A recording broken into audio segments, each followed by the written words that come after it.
Et bonjour à toutes et à tous. Je voudrais juste dire un petit mot de bienvenue. Je suis Pascal Leméraire, le fondateur des Journées de l'économie, qui est une manifestation qui existe à Lyon depuis 2008. Qu'est-ce que je viens faire à Strasbourg? En deux mots, on a eu beaucoup de discussions sur les questions de mobilité dans le cadre des Journées de l'économie. Et pour moi, j'y étais particulièrement attaché parce que je trouve qu'il est important qu'on arrive à faire le lien entre la vie quotidienne des citoyens et puis les grands sujets de réflexion économique. Que ce soit le logement, la santé ou la mobilité. Donc, il y avait cette discussion. Et très vite, on s'est retrouvé à dire que ça serait bien, en fait, de regarder s'il y a des spécificités sur les territoires. Et dans cette discussion, il y a eu unanimité pour dire, eh ben, si on fait une première rencontre mobilité-territoire, il faut la faire à Strasbourg. Il y avait beaucoup de raisons sur les initiatives qui avaient été prises, la situation spécifique. Donc, on y a été très favorable. C'est ce qui explique cette première rencontre. Et quand je regarde, moi, le monde de la mobilité, la première chose qui me frappe, c'est que c'est un monde extrêmement technique quand on le regarde un peu de l'extérieur. Je me dis, le nombre d'acronymes, à chaque fois qu'on parlait de mobilité, j'avais le droit au CERM, au LOM, au REM, au GCO, au AirPass, et j'avais l'impression d'avoir une série d'acronymes comme ça, en me disant, mais est-ce que ça ne met pas à distance, finalement, le problème de vie quotidienne des individus, qui est comment ils peuvent gérer leur mobilité, quels sont leurs vrais enjeux, par rapport à toutes ces questions qui m'avaient l'air quand même extrêmement techniques. Donc, je pense qu'il était important de contribuer à cette réflexion et de l'ouvrir. C'est ce qui se passe grâce à la région et à la métropole. Je les remercie de cette organisation. Et puis les partenaires, parce que là aussi, il y a une situation spécifique sur laquelle je voudrais un tout petit peu insister. Quand je vois la Société des grands projets, Transdev, Keolis, qui sont les partenaires, c'est qu'à chaque fois, il y a une réelle expertise et un réel échange entre, finalement, les acteurs du secteur, les experts, les universitaires, les chercheurs, voire les associations d'usagers. Et c'est pas si courant. Moi, dans les Journées de l'économie, il y a beaucoup de secteurs où je trouve que ça fonctionne pas beaucoup. Donc, c'est, je pense, là, un enjeu important. Et cette collaboration intelligente est d'autant plus fondamentale, je crois, qu'elle est nécessaire parce que vos questions en termes de logement, d'accès à l'emploi, de formation, mobilité et finalement l'impact que ça peut avoir sur l'environnement et la santé sont totalement liés. Donc on ne peut pas déconnecter tous ces éléments. Et le fait que ça soit aussi extrêmement complexe au niveau des questions de gouvernance, on va le voir, quand on voit le nombre en fait, d'acteurs ici qui sont impliqués, oblige, je crois, à participer à cette réflexion. Et au total, je pense que ce qui est pas mal, c'est que je souhaiterais que quand on avance sur cette réflexion, on ait un peu une idée de ça serait quoi le nouveau monde qui se dessine. C'est très à la mode en ce moment. Je trouve que depuis le Covid, on nous parle beaucoup de nouveaux mondes. Certains sont déçus, d'autres croient voir se dessiner quelque chose. Je pense qu'on est dans une période en tout cas de très grande tension. Et si on partait de la mobilité pour se poser un peu de la question, ça serait quoi la mobilité du nouveau monde pour chacun? Ça serait pas mal. Et c'est peut-être ce qu'on va faire aujourd'hui. Et je laisse donc la parole pour l'ouverture à François Charlier, le directeur général des services de la région. Merci.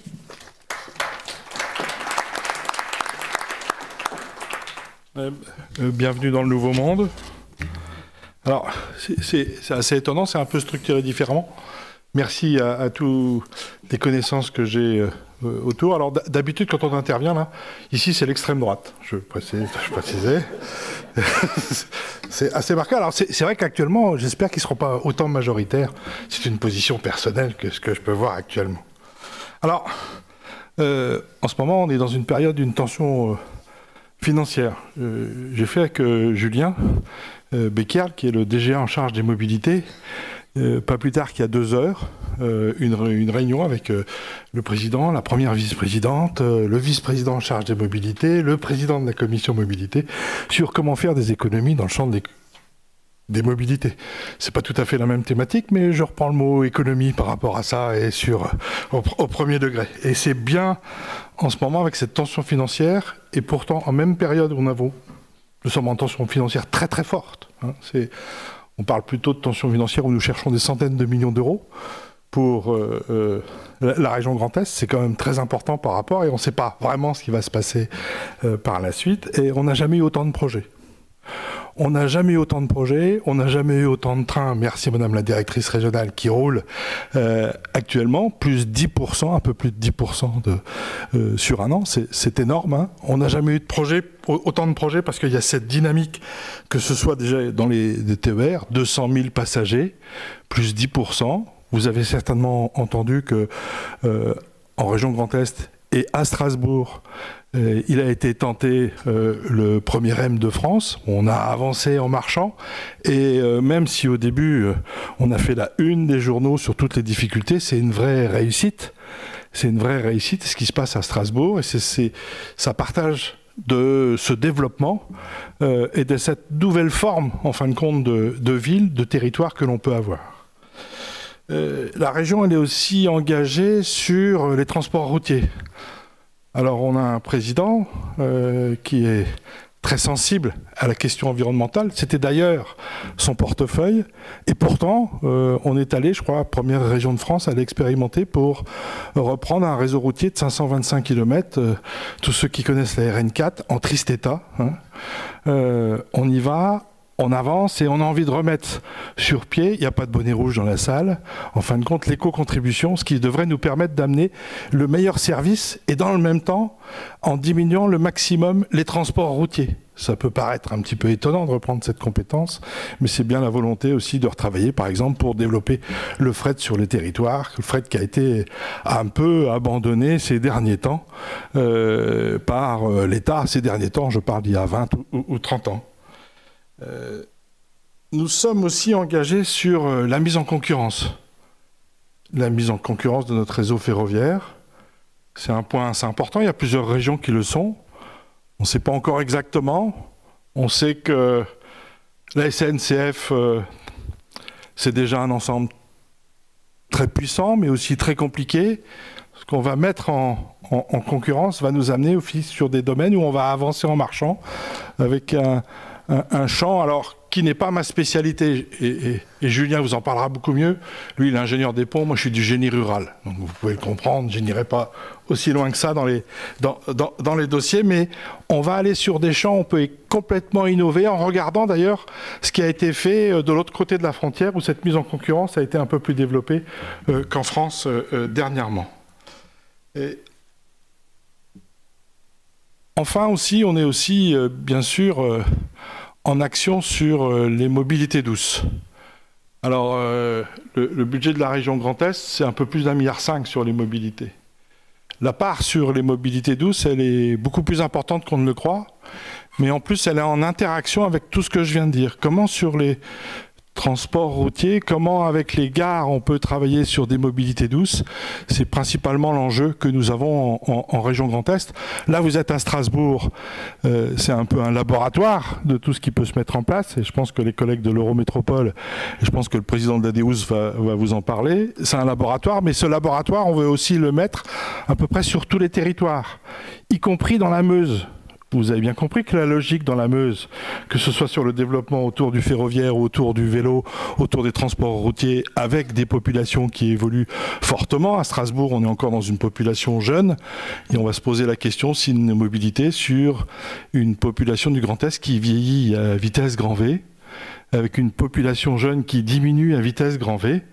Je prendrai juste 2-3 exemples. Strasbourg est la seule ville qui va se maintenir dans les 10 prochaines années sur la proportion de jeunes. Dans la Meuse, c'est 40% de lycéens en moins d'ici 2040. Et donc vous voyez bien que notre réflexion, y compris sur les mobilités, va changer. Mais parce que s'il y a 40% de jeunes en moins sur le département de la Meuse, il y a aussi 30% de seniors en plus sur le département de la Meuse. Donc il faut qu'on travaille sur cet ensemble complet. Je pense que le niveau régional, en tant qu'aménageur du territoire, et je pense que les mobilités rentrent dans ce champ-là complètement, on trouve notre place en associant en fin de compte toutes ces problématiques. Donc je vais laisser tout de suite la parole à tous les techniciens, pas ceux du génie rural, sur les mobilités. Et puis bonne réunion, bienvenue à vous, avec les excuses du président Leroy qui n'a pas pu introduire cette première, c'est ça, cette première journée. Bonne réunion.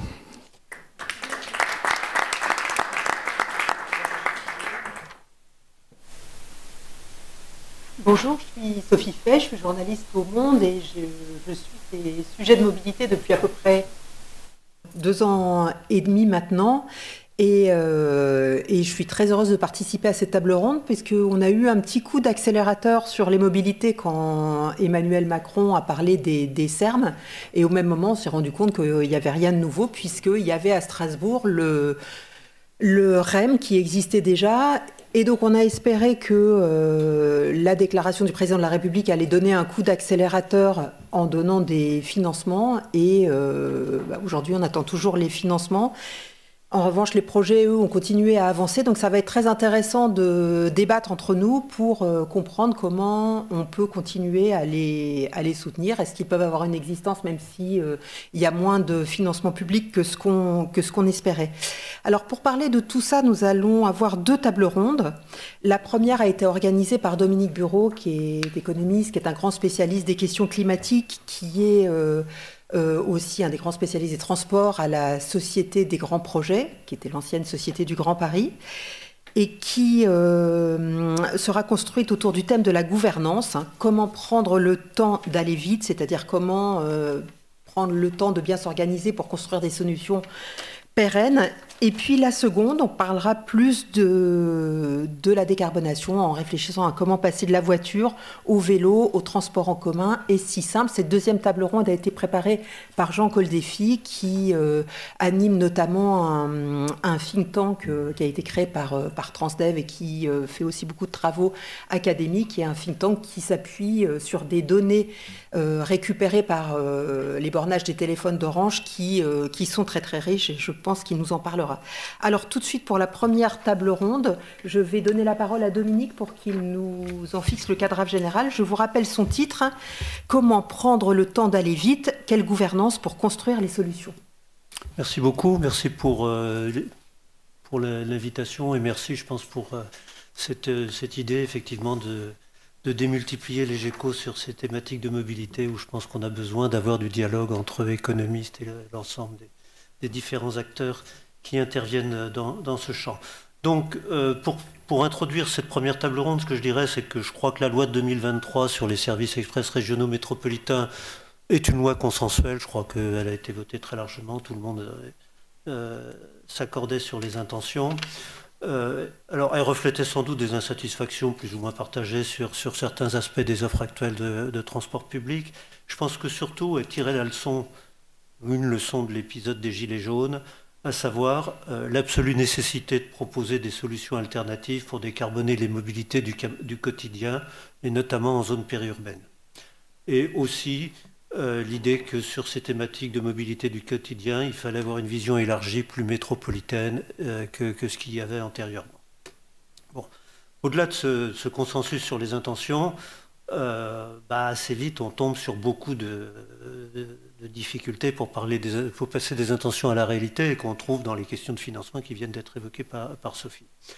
Je pense que ces questions de financement sont la concrétisation de difficultés ou de problèmes à résoudre qui sont plus profonds.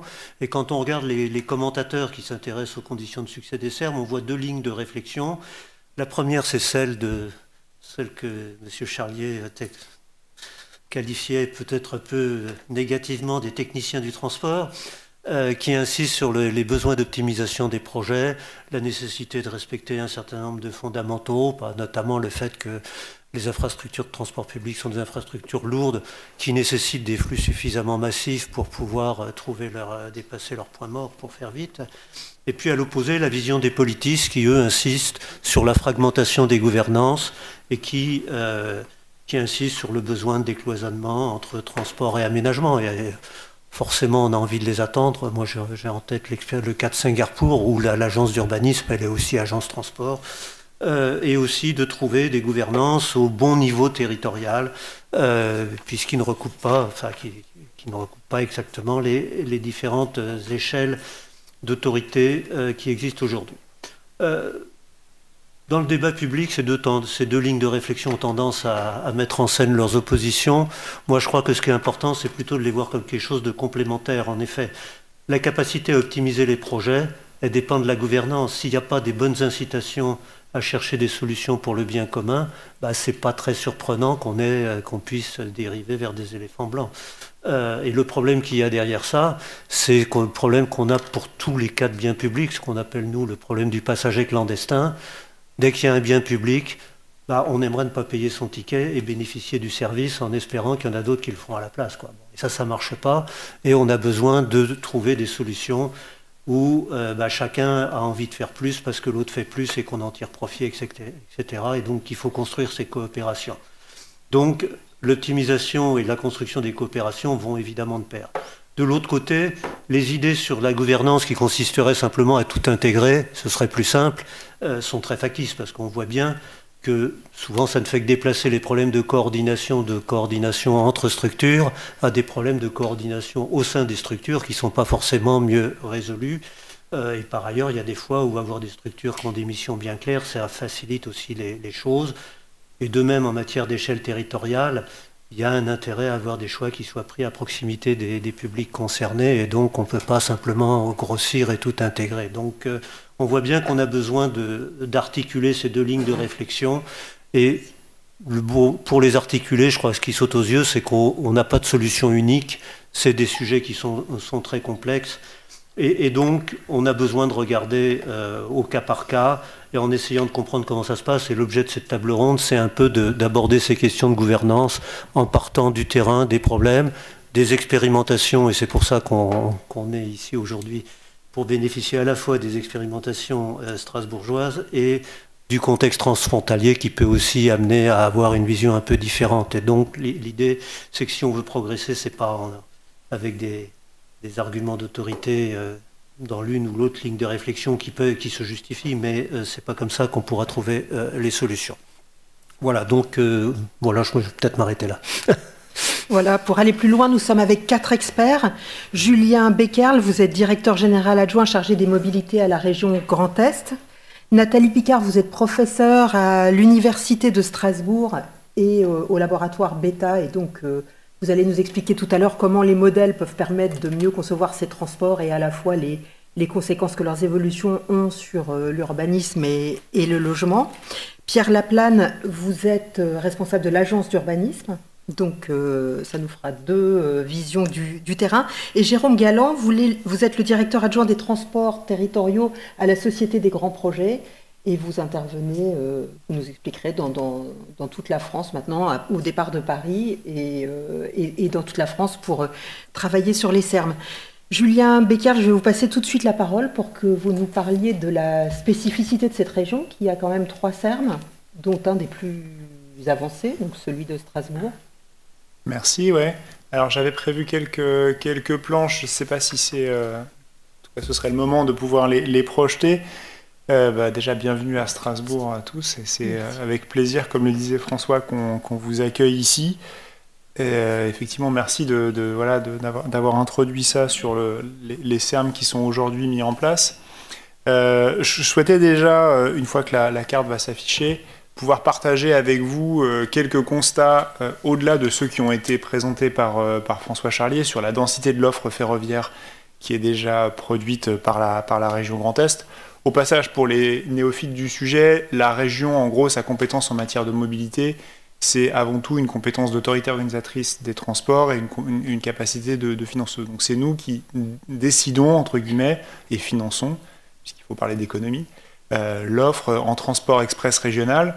Et donc c'est la raison pour laquelle on est assez fiers du niveau d'offre qu'on arrive à produire en Grand Est, puisque en dehors après l'Île-de-France, qui a un cas très particulier par rapport à la densité de son réseau, la région Grand Est vient juste après en termes de quantité d'offres. Et peut-être que certains d'entre vous sont arrivés par la gare de Strasbourg. Elle est devenue maintenant, sous le contrôle de nos collègues de SNCF, la première gare TER de France.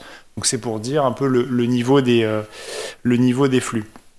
Alors si la carte s'était affichée, vous auriez vu de très belles couleurs pour décrire les flux transfrontaliers, puisque c'est aussi une des thématiques et une des spécificités de la région Grand Est que d'avoir un peu plus de 760 km de frontières avec nos voisins belges, luxembourgeois, allemands et suisses. C'est aussi la particularité qui va avec, c'est que ces frontières-là, elles ont vocation à être franchies.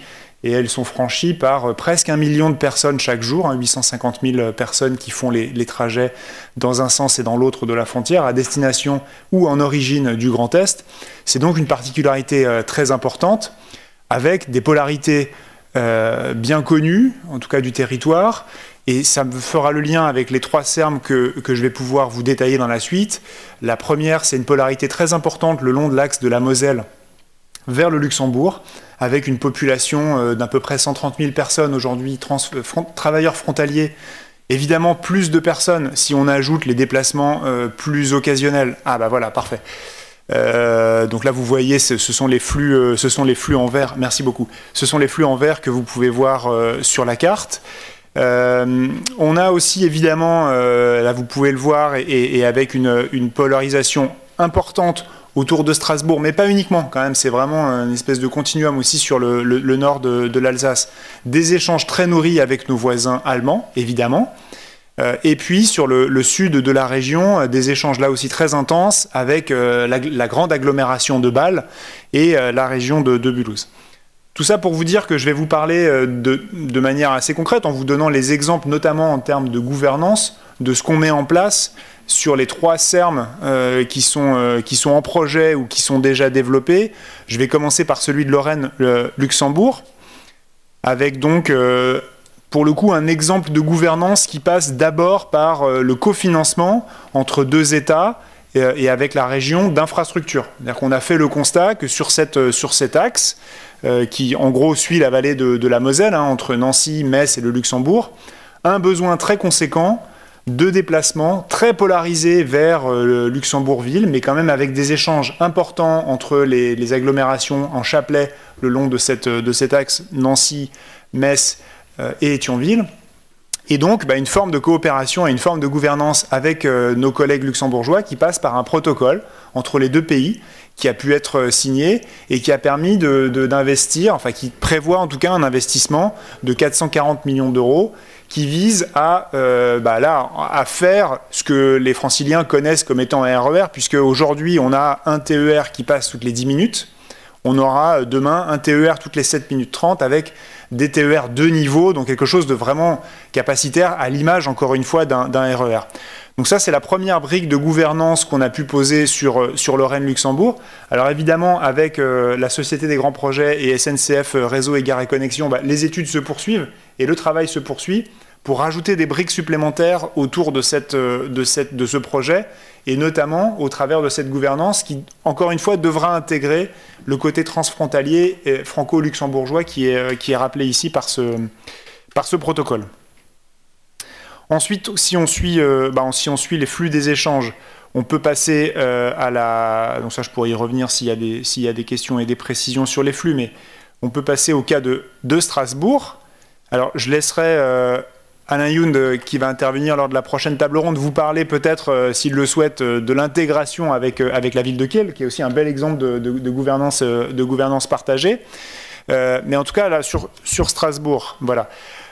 2 dimensions, là aussi, en termes de gouvernance, qui sont, à mon avis, très intéressantes et très éclairantes. La première, c'est un partenariat Eurométropole de Strasbourg, région Grand Est, qui s'est mis en place à partir de 2022 pour accompagner ce que François Charlier a évoqué tout à l'heure comme étant le premier RER métropolitain qui a été lancé, en tout cas celui de Strasbourg, qui a consisté à réaliser une augmentation très conséquente de l'offre.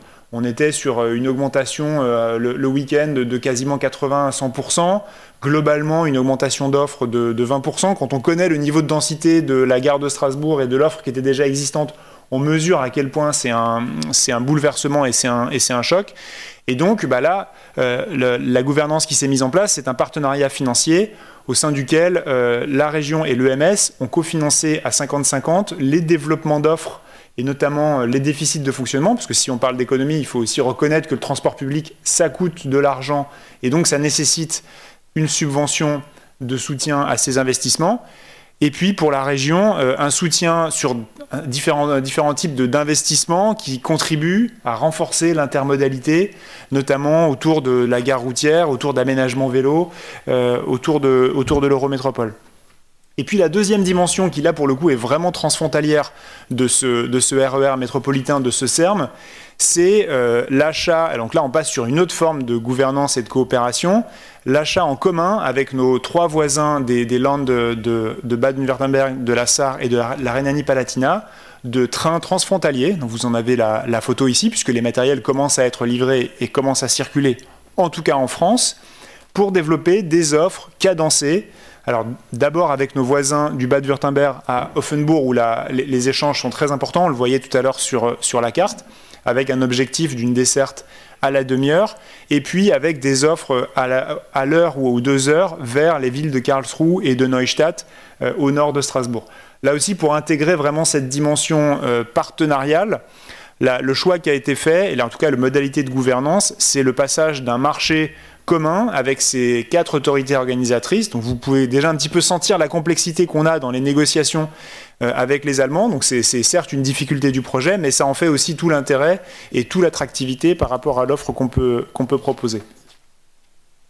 Et puis le dernier exemple de gouvernance que je voulais mettre en avant, c'est celui de l'agglomération de Bâle et du RER Mulhouse-Bâle, qui s'intègre dans un projet plus vaste, qui est porté par une association qui s'appelle Aglo-Basel, qui regroupe, donc là pour le coup on est sur un territoire aux 3 frontières, pour réviser un petit peu la géographie entre l'Allemagne, la Suisse et la France, avec, donc, vous les voyez sur l'écran, une multitude d'acteurs, d'autorités organisatrices, que ce soit la région Grand Est d'un côté, le Bade-Württemberg de l'autre, les différents cantons suisses concernés.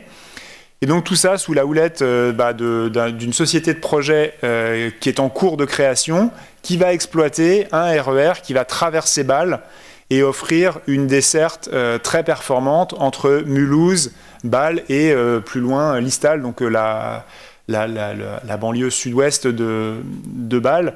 Donc voilà, encore une fois, une modalité de gouvernance un peu différente. Donc pour le moment, la prise de parti d'intérêt de la région sur ce domaine-là, c'est d'avoir acheté 7 rames parmi un parc d'une 30aine de rames qui vont être nécessaires pour exploiter ce futur RER dans le cadre de travaux très importants qui vont être réalisés pour rendre la gare de Bâle, pour ceux qui l'ont déjà fréquentée, traversante. Donc il va là aussi amener une dimension vraiment de type RER sur le territoire.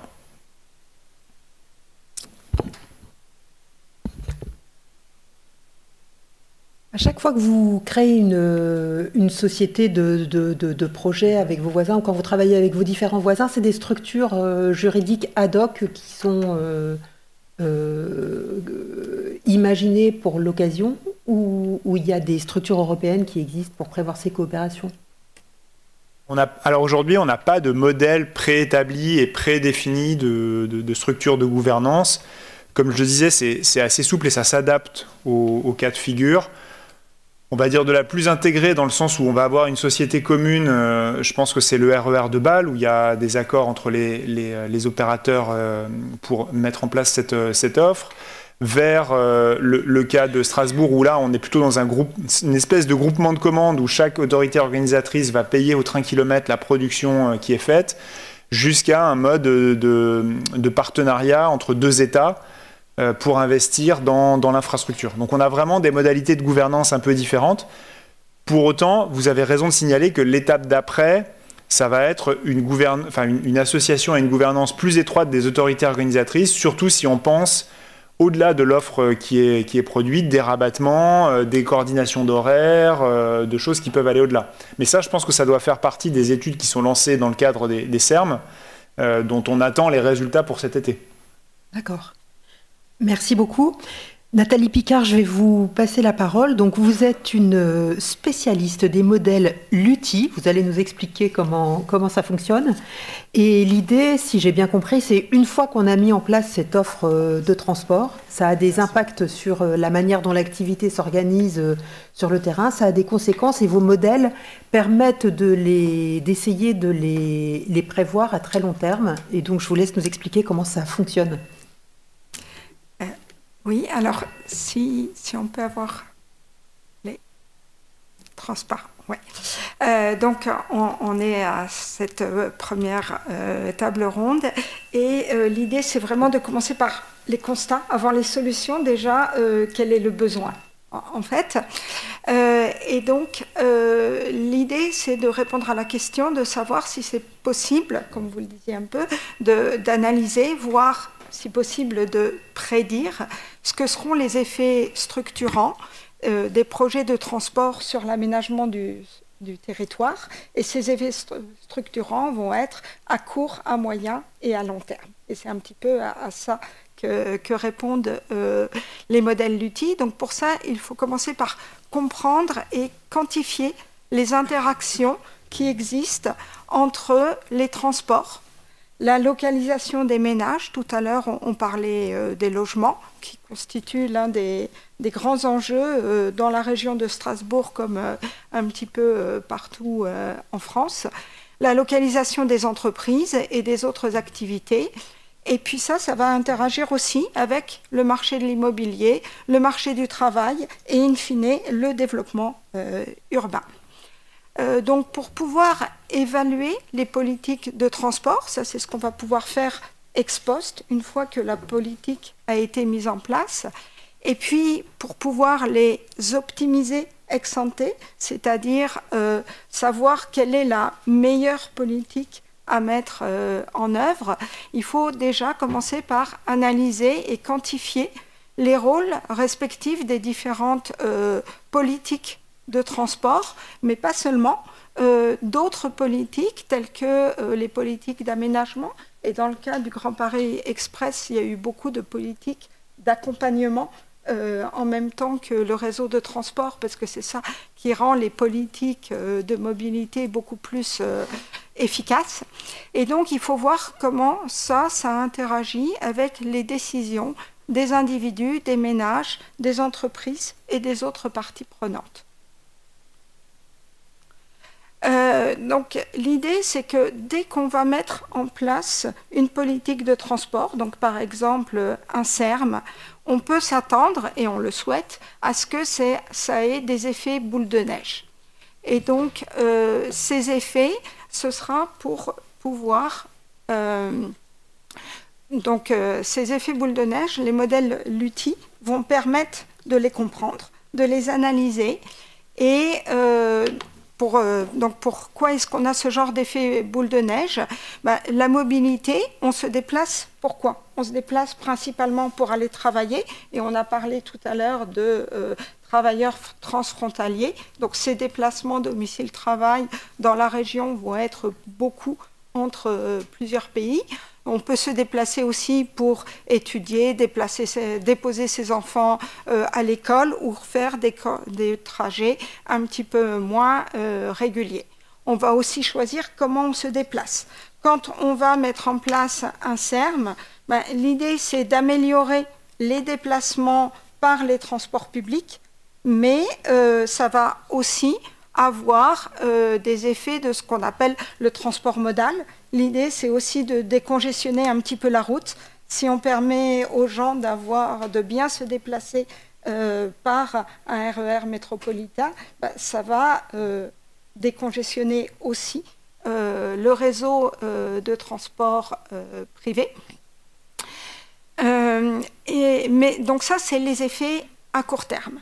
Mais à plus long terme, ce à quoi on peut s'attendre, et ça c'est l'un des gros apports des modèles LUTI, c'est que les gens, si ça devient plus facile de se déplacer au quotidien, du coup ils vont se déplacer sur le long terme. Si aujourd'hui la banlieue de Strasbourg et beaucoup de banlieues de Strasbourg sont difficilement accessibles, quand on construit un SERM et qu'on rend une commune plus accessible, les gens vont avoir envie d'aller y habiter, puisque maintenant ils peuvent se déplacer, et du coup ça va faire monter les prix de l'immobilier, et du coup ça va aussi, si c'est possible, s'il y a les moyens, entraîner des constructions, du développement urbain.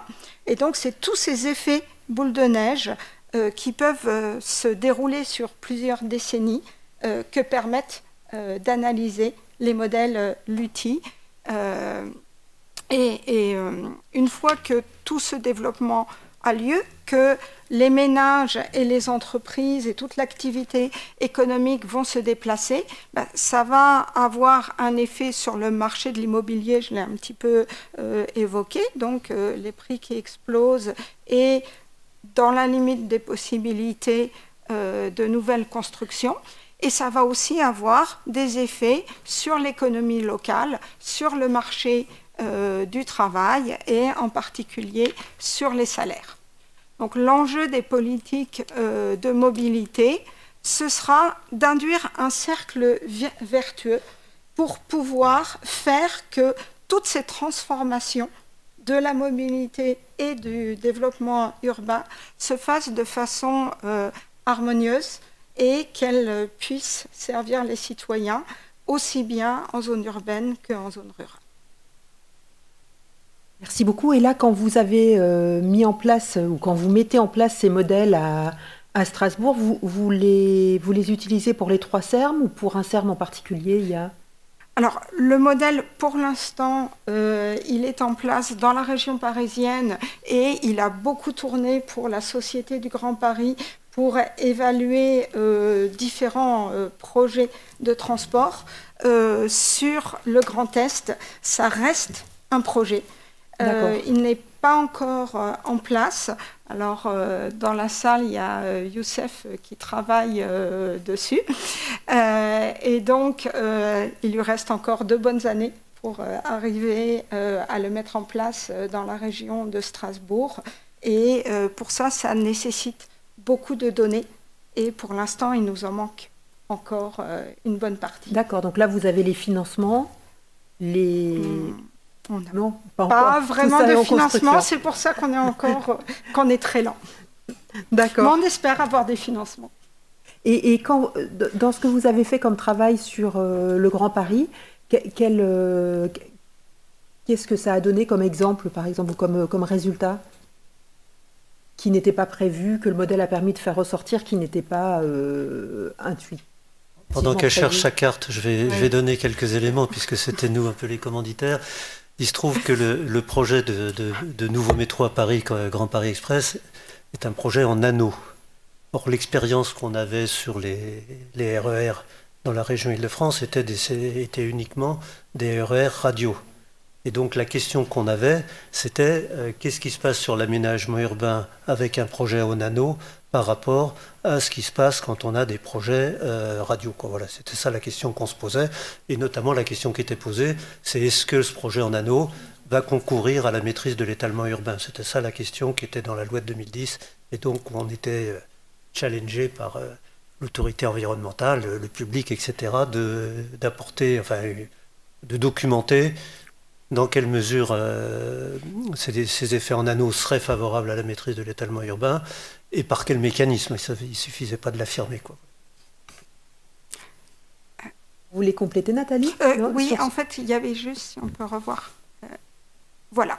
Donc, l'application au Grand Paris Express, ça a été un petit peu, comme l'a dit Dominique, de concentrer l'emploi au cœur d'agglomération, c'est-à-dire autour des CDT. Alors, le vocabulaire a tellement... voilà.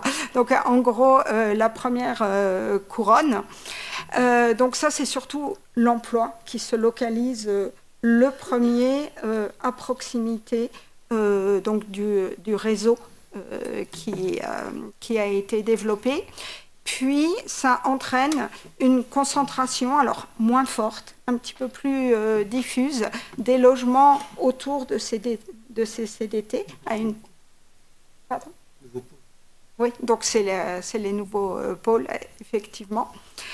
Et alors, dans les travaux qu'on fait, alors là, de façon plus récente, pour la Société des grands projets, on a vu que c'est l'effet de la mise en place du Grand Paris Express, qui n'est pas encore terminé, hein, mais qui commence déjà à produire ses effets. En fait, c'est quelque chose qui arrive en même temps que des évolutions tendancielles qui étaient déjà très fortes, et qui avaient été accélérées par la pandémie. Donc, les ménages ont tendance à quitter Paris pour la petite couronne depuis déjà plusieurs décennies et de plus en plus pour la grande couronne. Ça s'est vraiment accéléré avec le recours au télétravail. Et on voit qu'ils sont de plus en plus attirés par les espaces verts, qui recherchent de plus en plus des jardins, des logements spacieux. Mais ces évolutions-là, qui sont souhaitées par les ménages, sont un petit peu ralenties par le rythme du développement urbain et de la construction de logements. Merci beaucoup. Pierre Laplane, vous êtes directeur de l'agence d'urbanisme Strasbourg-Rhin supérieur. Et donc, ça va être très intéressant de savoir comment vous avez travaillé avec vos collègues en charge des transports pour définir cet ensemble et prévenir les évolutions dont Nathalie Picard vient de nous parler. Oui, tout à fait. D'abord, je voudrais dire que l'ADU, c'est une association qui regroupe pratiquement l'ensemble des collectivités, des SCOT, sur le territoire du Bas-Rhin, et donc sur l'aire dans lequel va s'épanouir le service express régional métropolitain, et que nous sommes là pour accompagner les territoires, à la fois dans leur diversité, mais aussi dans la compréhension de ce qu'est un espace déjà vécu par les habitants, mais qui manque encore d'incarnation. Et l'intérêt et la problématique du CERM, c'est qu'il s'appuie sur ce territoire vécu, mais il va l'impacter, le transformer. Et ce qui est très important, c'est de savoir comment les territoires, les élus, l'ensemble des acteurs vont se saisir de cette opportunité pour non seulement répondre aux enjeux spécifiques liés au déplacement, mais en même temps voir à travers cette appréhension quelle région métropolitaine ils veulent dessiner, quel espace de vie, parce que cet espace de vie existe. C'est vrai qu'en France, ces espaces de vie sont moins reconnus qu'ils ne peuvent l'être, par exemple, en Allemagne, où on parle de régions métropolitaines, et les régions métropolitaines ont une existence réelle. En France, c'est un peu un non-dit. Alors certes, il y a les métropoles, mais l'exemple de Strasbourg est tout à fait explicite et intéressant. La métropole de Strasbourg, c'est 500 000 habitants. L'aire métropolitaine de Strasbourg va bien au-delà d'1 million d'habitants. Et c'est à cet espace que s'intéresse le CERM par cette convergence de mobilisation de la région qui a été rappelée et de l'Eurométropole. Maintenant, la question, c'est effectivement celle de l'appropriation. Et de l'appropriation, c'est-à-dire de la gouvernance. Mais je pense que la gouvernance, elle ne peut pas se limiter à une discussion sur le plan de financement, sur l'offre de services. Elle est importante, cette offre de services. Mais ce qui est important, c'est qu'à travers ces discussions, on pense aussi projet de territoire. On pense aussi à un récit de territoire. Parce que, certes, l'offre peut créer la demande, mais il est très important que, j'allais dire, le CERM, ça ne soit pas une réponse, ça soit une réponse souhaitée par les habitants, vécue par les habitants, soutenue aussi par les territoires qui doivent l'appréhender, ce qui reste encore à faire. Il est donc très important qu'on arrive à les fédérer. Et on ne les fédérera pas uniquement, encore une fois, uniquement avec des clés de financement. C'est un vrai sujet politique, mais au sens le plus large du terme, qui pose des questions aux institutions, mais qui pose aussi des questions à l'ensemble du tissu et du corps social. Donc la question de la citoyenneté, la question du projet, nous apparaît tout à fait décisive. Et c'est vrai qu'à travers ce projet, nous devons poser la question qui a été abordée par Nathalie Picard, notamment de l'articulation entre le transport et d'autres problématiques d'aujourd'hui. Parce que ces problématiques représentent des transitions qui sont incontournables. Je pense à l'usage du foncier, avec la loi du zéro artificialisation nette, même si elle est assouplie. L'objectif en 2050 du zéro artificialisation nette reste l'objectif à atteindre. Donc ça veut dire que le foncier devient un bien rare, que c'est un bien commun, et que c'est un bien commun dans un espace dans lequel nous habitons, dans lequel nous déployons des activités. Et donc il est très important de pouvoir saisir des opportunités pour utiliser au mieux les capacités que nous donne la loi climat et résilience. Je ne parle pas aussi, bien entendu, n'oublie pas non plus les enjeux climatiques, les enjeux aussi démographiques qu'a évoqué tout à l'heure François Charly, avec un paradoxe. Même des territoires qui sont en stabilité démographique ont besoin de construire des logements. Et puis il y a la question du vieillissement. Et puis il y a la question de l'accès aux services de soins. Or, l'accès aux services de soins, on le sait bien, de plus en plus doit être pensé à une échelle large. Et puis ce qui est important aussi de souligner peut-être quand on parle de dessin et de projet de territoire, c'est finalement quelle vision on peut avoir de l'aire métropolitaine ou de la région métropolitaine sur laquelle se dessine le CERM. La compréhension que nous avons à l'ADEUS, avec tous nos membres, c'est que la métropole, l'aire métropolitaine existe, que bien évidemment Strasbourg et la métropole de Strasbourg au sens institutionnel jouent un rôle moteur, mais que cette métropole, elle est multipolaire. Elle n'est pas monocentrée sur Strasbourg. On peut par exemple dire qu'il y a pratiquement autant de trajets domicile-travail de Haguenau vers Strasbourg que de Strasbourg vers Haguenau. Et donc, ça pose des questions, et c'est intéressant à penser en termes d'offres de services, et ça signifie aussi qu'il y a une vraie stratégie d'aménagement du territoire. Et puis, il y a aussi toutes les questions qu'il faut évoquer. Je pense par exemple aux questions de centralité. On sait bien que les centralités sont très questionnées, notamment parce que les centralités, en général, se matérialisaient par une offre commerciale dont on voit qu'elle est très largement impactée par le numérique, par Internet, par l'e-commerce. Et donc, il faudra aussi repenser la structuration des territoires. Et le CERM peut être aussi cet outil, c'est-à-dire qu'une gare, ce n'est pas uniquement un espace d'échange, c'est aussi un lieu où convergent les habitants, qui doit être connecté au centre-ville, qui doit être un espace de vie, un espace de rencontre, un espace de service, un espace de développement économique. Voilà, c'est tous ces sujets qu'il faut penser. Alors, ce qu'on peut dire, c'est que nous avons déjà des outils. Je pourrais citer, par exemple, le plan local d'urbanisme intercommunal, notamment celui de l'Eurométropole, qui est ce qu'on appelle un plan local d'urbanisme intercommunal 3 en 1. C'est-à-dire qu'il a à la fois sa traduction urbaine, mais il pense aussi, il l'articule avec le plan de mobilité et avec le PLH, c'est-à-dire la programmation de l'habitat. Mais la difficulté, c'est que ces outils se déploient actuellement avec des échelles qui sont un peu inframétropolitaines, au sens de l'aire métropolitaine, et qu'il faudra de plus en plus organiser une convergence, y compris au niveau des SCOT. Le CERM de Strasbourg est concerné par 6 SCOT. Si on veut avoir une politique urbaine cohérente avec l'offre de services, avec la structuration des transports, il va de soi qu'il faudra que ces SCOT se parlent. Ces SCOT pensent et partagent une vision.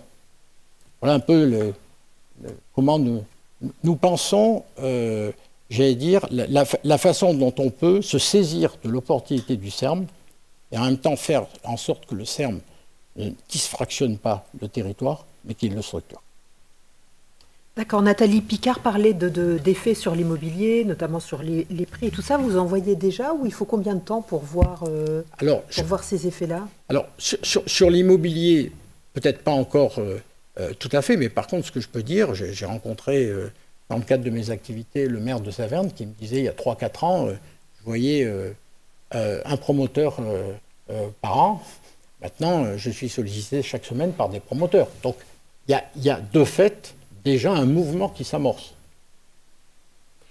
Et comment vous travaillez au niveau de l'urbanisme avec les villes frontalières ou les métropoles frontalières? Alors, nous avons des liens étroits avec l'organisation urbanistique allemande, qui est un peu différent, qui est d'ailleurs, il faut le dire, à une échelle sans doute plus pertinente, puisque il y a une organisation autour de Karlsruhe, une organisation autour de Fribourg.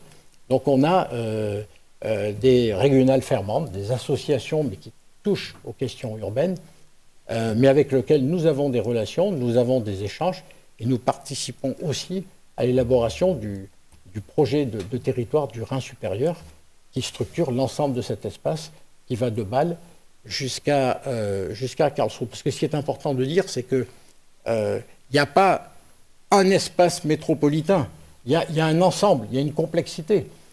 Par exemple, la liaison entre Mulhouse et Strasbourg-Cadencé à la demi-heure, offerte par la région depuis plusieurs années, c'est quasi un réseau express métropolitain. Il y a des échanges qui sont considérables d'actifs qui résident à Strasbourg, qui vont travailler à Colmar, qui vont travailler quelquefois même à Mulhouse, et réciproquement. Donc c'est déjà très structurant. Donc il faut penser aussi à cette échelle. Il y a aussi, ça a été évoqué tout à l'heure par Julien Becquerel, l'évolution de l'offre transfrontalière. Et il y a à la fois un besoin et un désir de transfrontalier. Le succès de la ligne D du tramway de Strasbourg, j'étais, au moment où celle-ci a été décidée par les élus en responsabilité administrative à l'Eurométropole, on n'avait pas anticipé un tel succès.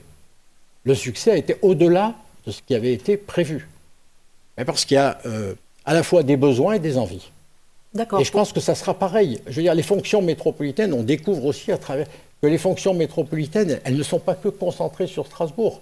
Il y a dans tous les domaines. Voilà. Et donc, il y a à la fois par le haut un projet, et puis après, il y a par le bas à côté, les choix des habitants qui orientent et réorientent les stratégies urbaines et les stratégies de développement. D'accord, mais merci beaucoup. Jérôme Galland, vous êtes directeur adjoint des transports territoriaux à la Société des Grands Projets.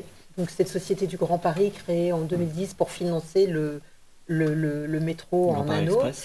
Et qui, depuis la loi sur les SERM, a changé de nom pour s'appeler Société des Grands Projets et qui travaille maintenant avec plusieurs métropoles dans toute la France. Qu'est-ce que vous pouvez leur apporter ? Quel est votre rôle ?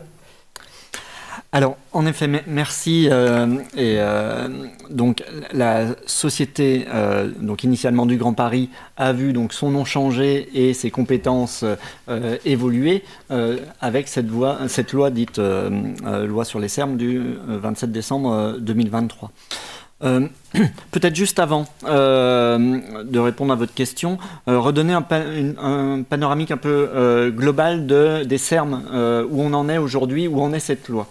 Il y a eu à l'été 2024, en juin et juillet, 24 projets de SERM qui ont été labellisés par le ministre Vergrit à l'époque. Et puis tout dernièrement, 2 nouveaux qui ont été labellisés en Bourgogne-Franche-Comté. Ce qui fait 26 SERM dits labellisés aujourd'hui. Labellisé, ça veut dire quoi? C'est la première étape pour s'avancer vers le statut de SERM qui est obtenu donc, suite à une présentation d'un dossier de synthèse. Et j'en parle parce que tout ce qui vient d'être dit fait totalement le lien en fait, avec l'objectif de l'obtention de ce statut dans le cadre de la loi SERM. En effet, les projets de mobilité, comme le décrit la loi SERM, sont l'armature d'un développement urbain, social, équilibré. Et c'est essentiel que le développement des mobilités dépasse la seule fonctionnalité du déplacement et en effet répondre à d'autres enjeux tels que les enjeux urbains, les enjeux environnementaux, les enjeux sociaux, hein, d'équilibre, Dominique le disait, d'équilibre social entre les territoires et économique. La démarche SERM donc vise à développer donc la capacité des collectivités, puisqu'on part bien d'un projet de territoire à la base, et des opérateurs de mobilité, donc à penser un système de transport au-delà des périmètres, des compétences de chaque collectivité, hein, puisque en effet on va bien parler d'un périmètre d'aire urbaine et non plus d'un périmètre ou de compétences liées à l'échelle de chaque collectivité, et penser bassin de mobilité. En tant qu'opérateur de l'État, la société donc des grands projets n'intervient pas comme un décideur. Elle vient là aux côtés de l'ensemble des partenaires, que sont en premier lieu bien sûr l'État, la région, les collectivités territoriales, SNCF Réseau, SNCF Gare et Connexion et l'ensemble des parties prenantes à la mobilité des territoires. Et son rôle, le rôle de la SGP, on le voit plus comme un intervenant public neutre, une espèce de tiers de confiance, accompagnant les acteurs pour amener à travailler ensemble et à viser donc le statut de SERM. Voilà, je dirais, pour répondre un peu à votre question rapidement, comment se positionne et ce que ambitionne en tout cas la Société des grands projets auprès des territoires et auprès de l'ensemble des partenaires. Si je reviens peut-être à la question... Juste un petit point, là, on a parlé de 3 SERM, oui. Vous êtes impliqué dans les 3 ou vous êtes... Alors en fait, sur les 26 SERM, en effet, vous faites bien, il y a 14 SERM où la Société des grands projets a été identifiée comme contributeur, donc participant à la démarche auprès de l'État, de la région et des collectivités. Alors, si j'en fais le tour rapidement, en commençant bien entendu par ici, donc il y a les 3 SERM de Grand Est dont on a parlé, donc sont Lorraine, Luxembourg, Mulhouse-Bâle et Strasbourg. Il y a, si je pars droit au nord, et qui était un peu peut-être aussi une des premières réflexions qui a amené à cette loi SERM, il y a 2 SERM dans les Hauts-de-France, que sont le SERM de Lille, ou dit SERM Hauts-de-France, et puis le SERM de la Côte d'Opale, donc autour de Dunkerque et Calais. En descendant un peu plus au sud, en allant à l'ouest, en Normandie, il y a Rouen, où nous sommes également mobilisés. Et puis, en Auvergne-Rhône-Alpes, 6 SERM ont été labellisés et nous intervenons sur les 6. Donc, il y a Clermont-Auvergne, Lyon, Saint-Étienne, Franco-Suisse, Chambéry et Grenoble. Donc 6 SERM sur la région Auvergne-Rhône-Alpes.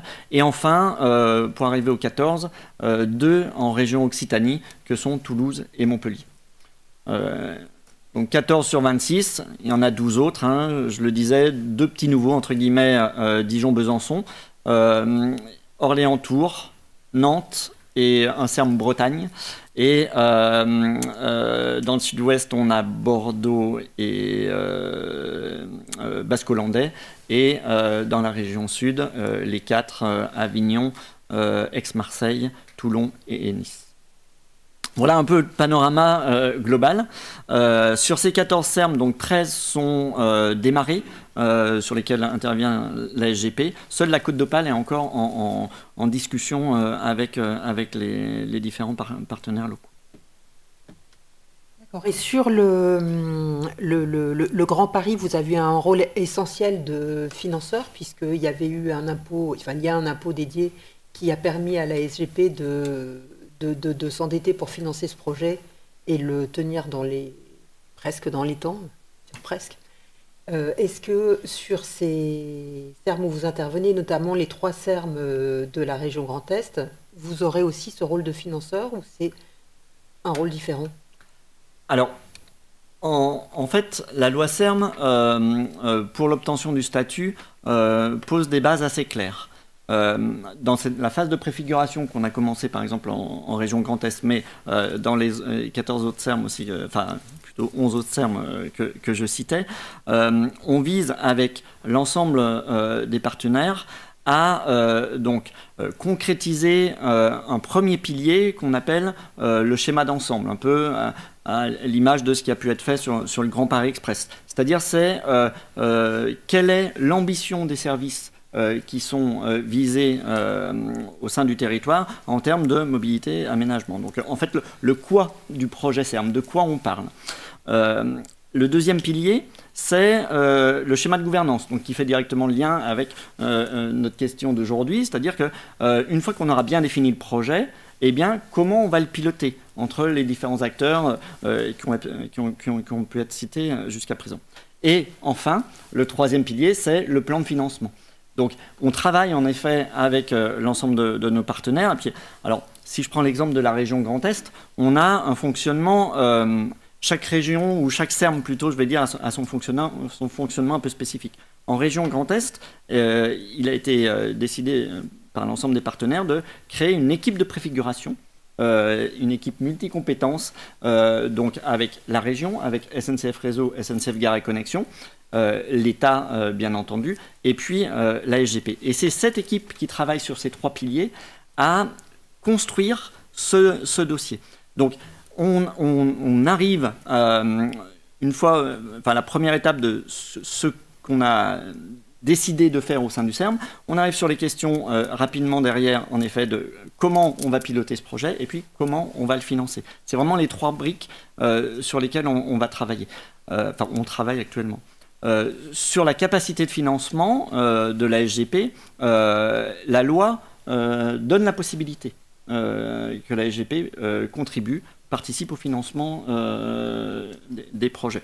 Donc, il y a notamment une conférence de financement qui était inscrite dans la loi, enfin qui est inscrite dans la loi, pardon, et dont le ministre Tabarot a annoncé dernièrement qu'elle devrait se tenir à l'horizon de mai prochain. Et Dominique Bussereau, ancien ministre, a été missionné pour la mener. Donc ça sera une étape importante parce qu'elle va pouvoir notamment, enfin on le souhaite, donner des orientations entre la capacité en effet budgétaire un peu classique de financement et les autres outils qui pourront être allés chercher et en effet le recours avec possiblement quelque chose qui pourrait ressembler à ce qui a été fait sur le Grand Paris Express.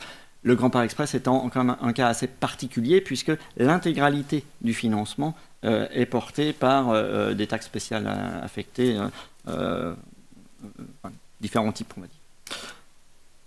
Et ça fait le lien, ces trois piliers, peut-être à la question que vous posiez initialement, en fait, comment prendre le temps d'aller vite. Je crois que c'était la question initiale, et je pense que c'est une question qui est centrale. J'y ai déjà un peu répondu, c'est-à-dire que comment prendre le temps d'aller vite, je pense que l'exemple en Grand Est enfin, je ne veux pas faire des comparaisons, mais en tout cas, il est très présent. C'est-à-dire, c'est de bien se mettre d'accord sur ce qu'on a envie de faire, ce qu'on veut faire.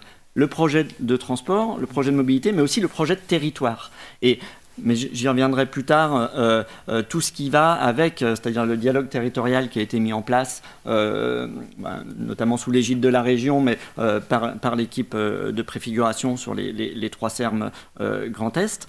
Mais bien définir quel est le projet, comment on le pilote, et puis comment on le finance. Une fois qu'on a ces trois piliers, on est dans la configuration qu'on pourrait qualifier de mode projet. Et là, on peut rentrer dans une logique avec un planning, avec des moyens, et puis déployer vraiment ce projet. Voilà, un peu le sujet de comment prendre le temps d'aller vite, je trouve qu'il se résume bien par ces trois piliers. Et vous qui avez une vue d'ensemble de ces CERM et de leur état d'avancement, de la coopération entre les différentes collectivités, les différentes autorités qui les mettent au point, comment vous évaluez les trois CERM de Grand Est? Attention. Je suis sous surveillance. On a, je le disais, ce qui a été mis en fait, chaque CERM est différent. Enfin, je dirais par région, mais même au sein de la région Grand Est. Un des atouts, je dirais, de la région Grand Est, c'est que y a ce qui a été mis en place est similaire sur les trois CERM. Et ce principe d'équipe de préfiguration a avec toutes les difficultés aussi que ça peut, il ne faut pas les nier, hein, que ça peut mener, mais au moins le principe d'une équipe qui partage des enjeux, qui partage des visions différentes, eh bien, elle a cette dynamique de vouloir aboutir. Et c'est quelque chose, enfin, moi, c'est pas facile tous les jours, bien entendu. Les projets sont complexes, mais croiser les regards, croiser les compétences, se confronter à des visions différentes, ça donne une dynamique pour arriver, en tout cas on le souhaite, au meilleur projet de territoire qu'on vise. Et j'ajoute également que tout ça s'est mené, je le redis, dans un dialogue territorial qui est extrêmement important, puisqu'on ne s'arrête pas à un projet de transport et à des fonctionnalités seules, mais bien à une dimension qui dépasse la seule dimension de la mobilité. J'ai une question pour Julien Becarle, et puis après, si vous voulez, on a une vingtaine de minutes pour prendre les questions, 20-25 minutes pour prendre les questions de la salle.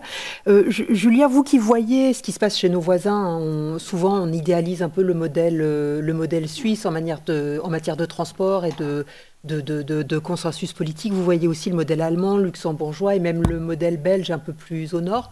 Qu'est-ce qui vous rend jaloux? Qu'est-ce qui vous fait envie dans leur fonctionnement? Ou bien est-ce que vous trouvez que finalement on s'en sort pas si mal? Il y a clairement une différence, si on prend les Suisses et les Luxembourgeois par exemple, une différence d'investissement qui est probablement d'un facteur 10. Voilà, j'ai pas le slide, mais il est assez parlant en termes d'euros investis par habitant dans le ferroviaire. Je crois que les Français ont à 40 € et les Suisses à 400 €. Donc bon, c'est sûr qu'à partir de ce moment-là, on ne joue pas dans la même cour en termes d'infrastructure. Et avant tout, pour rajouter du service, on l'a bien vu sur Strasbourg, il a fallu avoir une infrastructure nouvelle. C'était notamment la 4e voie de Vendenheim qui a permis de fluidifier l'accès nord de Strasbourg et d'avoir ces éléments. Donc les Suisses, effectivement, ont la capacité d'avoir une planification très en avance, dans le cadre d'une loi, enfin, je ne sais plus exactement comment ça s'appelle, mais ils ont une loi de programmation qu'il a définie, est accessible à tout un chacun. D'ici 2035, quels sont les investissements qui vont être réalisés, avec un phasage bien déterminé. De temps en temps, cette loi, elle est révisée pour ajouter différents projets. Donc effectivement, ça donne énormément de visibilité. Alors, toute proportion gardée, mais on essaye quand même de s'y projeter, puisque nous, on a bâti une programmation pluriannuelle des investissements qui nous permet de voir venir de manière sereine le transfert des 600 km de lignes de desserte fine du territoire qu'évoquait François Charly tout à l'heure, qui vont nécessiter un gros choc d'investissement. Et je dis ça parce qu'en fait, ils contribuent aussi au REM de Strasbourg, parce que c'est les petites lignes capillaires, entre guillemets, qui viennent irriguer la multipolaire métropolitaine qu'évoquait Pierre Laplane tout à l'heure, notamment au nord de Haguenau, par exemple. Voilà, toutes ces lignes-là, elles vont être entretenues demain par la région, donc avec un effort considérable. Donc ça, on essaye de s'y inspirer. On s'est aussi beaucoup inspiré du modèle allemand qui a beaucoup d'avance sur nous en matière d'ouverture à la concurrence. Là, je parle vraiment d'exploitation ferroviaire, donc c'est maintenant une obligation. On a jusqu'à 2033 pour progressivement ouvrir à la concurrence toutes nos lignes. Et donc, comme le font nos voisins allemands, on s'est doté d'une structure dédiée, une société publique locale qui s'appelle Grand Est Mobilité, qui d'abord nous aide à acheter nos trains, à les gérer, puisque c'est un vrai métier qui était aujourd'hui réalisé par SNCF pour le compte des régions, mais qui, pour permettre une libre concurrence, doit être géré par les régions. Donc on a déjà créé cette structure qui nous permet d'acheter les trains et de les entretenir. Et puis toute une compétence aussi en matière de passation de marché pour ouvrir progressivement à la concurrence l'ensemble de ces lots, et tirer le meilleur parti de différents opérateurs qui pourront se présenter et offrir des solutions au service notamment d'une offre toujours plus performante d'un point de vue économique. Donc c'est au moins ces deux éléments sur lesquels on s'est inspiré. Et un élément dont on ne va pas s'inspirer, je pense, c'est la gratuité qui est pratiquée par nos voisins luxembourgeois, dont on pourra éventuellement débattre, mais qui aurait un effet, je pense, vraiment délétère sur nos recettes et dans lequel on ne souhaite pas s'engager. Merci. Est-ce que vous avez des questions?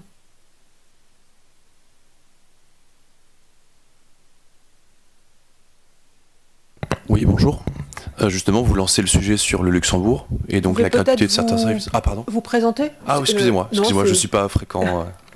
Je m'appelle Julien Lavigne, je suis professeur d'économie et de sociologie au lycée Fussel de Coulanges de Strasbourg. Voilà. Donc, vous lancez effectivement sur le Luxembourg avec la gratuité du service et donc comment est-ce qu'ils le financent, tout simplement. Merci. Ils ont pas le même PIB que nous, hein, concrètement, donc ils n'ont pas de problème. Voilà, objectivement, c'était une mesure d'opportunité, et le retour d'expérience qu'ils ont font, c'est que c'est pas forcément. Ça a généré par exemple des usages qui étaient jusqu'à-là pas vus sur le tram. Par exemple, ils nous expliquent que le tram est devenu un tapis roulant en centre-ville, puisque les gens ne payant pas, ils voient arriver un tram, ils rentrent dedans, ils font quelques arrêts. Donc je pense que c'est vraiment plus une question d'opportunité que réellement une réflexion à vouloir. Voilà. Et puis en plus, ils ont mis ça en place de mémoire juste avant le Covid. Donc en fait, il y a eu tellement de perturbations que l'expérience pure et parfaite dont rêvent les économistes n'était pas vraiment au rendez-vous pour tester l'effet de la gratuité. Et c'est gratuit dans quel périmètre? C'est-à-dire, ça devient gratuit à quel moment? C'est gratuit pour les Luxembourgeois? C'est gratuit sur l'ensemble du périmètre luxembourgeois. D'accord, pour tout le monde. Sauf les trains grandes lignes, je crois. Ouais. Voilà. Mais donc oui, ils ont effectivement du coup une offre relativement conséquente. Le pays n'est pas très grand, mais tant que vous restez à l'intérieur de la frontière luxembourgeoise, il n'y a pas de... Pourtant, il reste des contrôleurs dans les trains. Hein. Ouais, et ça n'a pas eu d'effet sur la diminution du nombre de voitures? On n'a pas observé ça? Ce que je disais, comme ça s'est mis en place au moment du Covid, ça a été très difficile d'observer un réel effet. Et non, la croissance des frontaliers, malheureusement, heureusement, continue la croissance continue. Et donc, on est plutôt dans une logique de maintien de la part modale, notamment ferroviaire, au regard de l'importance de la croissance des flux transfrontaliers. Aujourd'hui, 130 000 frontaliers. On a des projections à 150 000, 200 000 frontaliers qu'il va bien falloir mettre quelque part.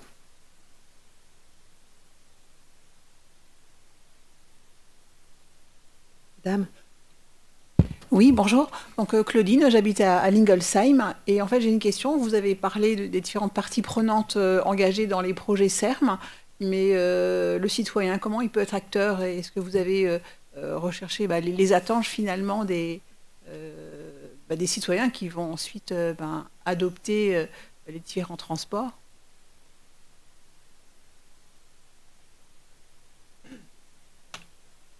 Je peux me lancer, ça fait le lien avec le dialogue territorial que j'évoquais. Donc dans cette phase, il faut bien voir que là, on est dans ce qu'on appelle la phase de préfiguration.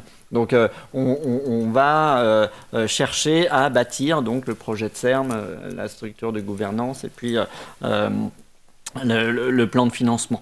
Donc le dialogue territorial, il se fait déjà relativement largement, mais plus entre élus du territoire et collectivités, mais acteurs aussi économiques ou transfrontaliers.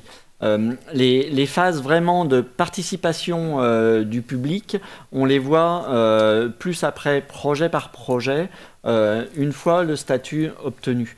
Mais c'est la loi, en fait, la loi du 27 décembre donc 2023, demande qu'une concertation soit faite avec les régions, les AOM concernées, etc. Nous, notamment en Grand Est, mais d'une manière générale, là où la Société des grands projets intervient, le dialogue territorial est très élargi par rapport à ce qui est attendu de la loi. Mais voilà à peu près ce qui est mis en place. Si tu veux compléter? Oui, alors nous on a des instances qui s'appellent des comités régionaux des services de transport qui sont ouverts à tout un chacun, aux usagers, associations d'usagers, aux élus qui se mobilisent, qui sont des moments aussi où on peut discuter, dialoguer sur ces offres-là.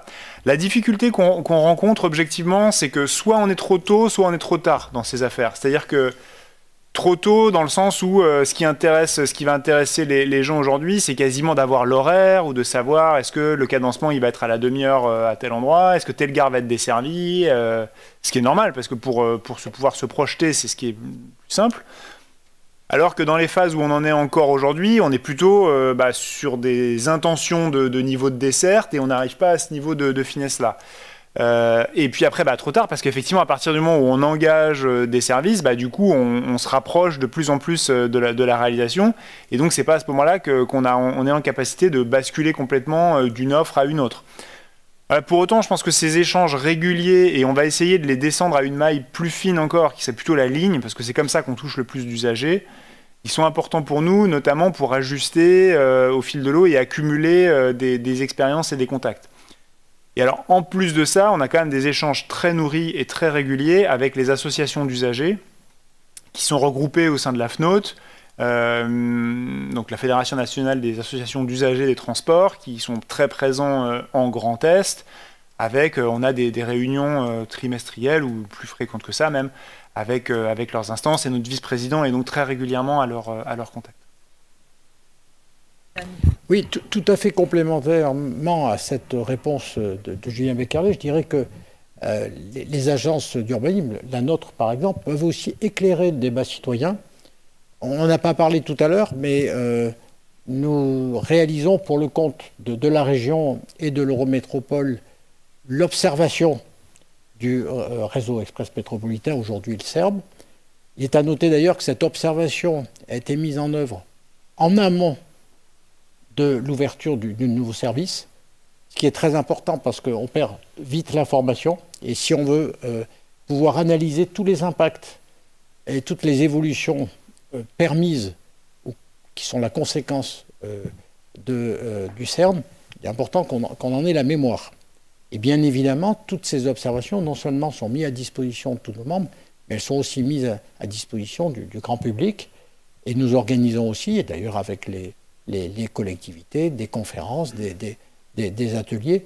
Donc, il y a différents niveaux, mais il est important, je pense, que le citoyen, en tous les cas des citoyens, ne s'intéresse pas uniquement à la desserte de la ville où il réside, mais puisse comprendre les enjeux dans leur globalité, comme on peut aspirer à ce qu'ils comprennent les enjeux de développement dans l'ensemble de ces composantes de leur espace de vie. Sur cette consultation citoyenne, il y a des leçons à tirer de ce que font nos voisins des autres pays? C'est toujours très différent. C'est toujours très différent. Moi-même, j'ai participé à un forum pour l'avenir franco-allemand sur l'aménagement. Et ce qui était intéressant, je pense, c'est que les urbanistes français et les urbanistes allemands étaient très intéressés par les pratiques de l'autre pays. J'en profite pour dire que, là, s'agissant des agglomérations, les Allemands nous envient beaucoup le versement mobilité, parce qu'ils ont de vrais sujets de financement de leur transport urbain. Donc, bien évidemment, on peut en tirer profit. Je crois qu'il faut être lucide. Il n'y a pas... Le dialogue citoyen sur les problématiques de mobilité, il est autant questionnant que le dialogue sur l'ensemble des politiques publiques. Je pense que ce qui est important, même la conférence d'aujourd'hui, je pense qu'il y a eu déjà des efforts sur les mobilités et sur le CERM en particulier. La presse a aussi joué un rôle important, y compris en évoquant les difficultés auxquelles a fait allusion tout à l'heure François Charlier. J'allais dire, ça permet de nourrir aussi le débat citoyen, et je pense aussi, c'est le rôle des associations. Bien évidemment, il faut que les institutions donnent la possibilité d'expression aux citoyens, mais il faut aussi que les citoyens se saisissent, comme vous le faites très bien en participant à cette conférence, de ces questions. Est-ce que ce sera un sujet pour les prochaines municipales, ou bien est-ce que c'est un objet de consensus Alors, parole peut-être d'observateur. Oui. J'ai dit que nous fédérons au sein de la DEUS toutes les sensibilités, les territoires de toutes les composantes. Je pense que au moins sur le désir de renforcement de l'offre de stationnement, de il y a un consensus. Après, il y a des vrais... Bon, il y a quand même un consensus assez large. Bon, alors, c'est discuté. En tous les cas, il y a une adhésion assez large, ne serait-ce que bon, la région et l'Eurométropole et la ville de Strasbourg, c'est pas tout à fait le même positionnement partisan, et pourtant, ça a été dit, il y a une très bonne collaboration qui s'est nouée, donc qui a été très, très constructive. Donc ça montre que il y a une envie partagée. Après, il y aura des débats sur la place de la voiture, il y aura des débats sur le stationnement, et là, effectivement, il n'y a pas du tout, là je rejoins ce que suggère Alain Youn, qui pourra intervenir tout à l'heure, là, sur ces questions, on ne peut pas dire qu'il y a un consensus. Peut-être juste pour compléter, il y a effectivement, comme le disait Pierre Laplagne, il y a vraiment une envie de train, en fait, et on le voit bien dans les chiffres, c'est quand même assez marquant. Plus 10% d'augmentation sur un an, c'est quand même un service qui fait plus 10%, c'est quand même exceptionnel. Et ça dure, ça fait plusieurs années qu'on a des hausses de fréquentation très importantes. Il y a vraiment une envie de train, et en fait, on voit bien que dès qu'on met en place l'offre, c'est un peu ce que disait aussi Pierre par rapport à la mise en place du tram D, souvent, très vite, on dépasse les prévisions initiales parce que les usages se développent. Y compris sur des distances qui commencent à être relativement importantes. Strasbourg-Mulhouse, 1h15, il y a du monde qui prend le trajet sur cette distance, même jusqu'à Bâle. Donc il y a vraiment une envie de train. Donc tout ce qu'on pourra faire pour renforcer cette offre, voilà, là c'est sûr, c'est vraiment ce sur quoi on est en train de travailler. Et croyez-moi, c'est long, ça prend du temps et ça coûte de l'argent. C'est pour Bâle, oui, t'as raison. 1h15 Strasbourg-Bâle, ouais. Une dernière question avant qu'on passe à notre deuxième table ronde. Bonjour, Sadek, donc habitant strasbourgeois. Je me permets juste de reprendre la dernière phrase à propos des frontaliers suisses, étant donné que j'en suis un. Je travaille sur le canton de Neuchâtel. Donc malheureusement, pour venir jusqu'à Strasbourg, je prends la voiture, étant donné que je trouve que c'est très très mal desservi. Je ne sais pas s'il y a des solutions en fait qui vont être mises en place prochainement ou pas. Voilà. Ouais, Neuchâtel, c'est pas effectivement la porte à côté, mais pour le coup, l'offre en TER de Bâle à Strasbourg, elle est imbattable d'un point de vue temps de parcours et fréquentation. Mais c'est vrai qu'il faut du coup faire une correspondance ou deux même probablement pour rejoindre Neuchâtel. Après Neuchâtel, il y a 3 heures de route, quoi, si je dis pas de bêtises, quelque chose comme ça, non mais ouais. Merci à vous pour cette table ronde. Voilà, très bien. J'appelle maintenant les participants de la deuxième.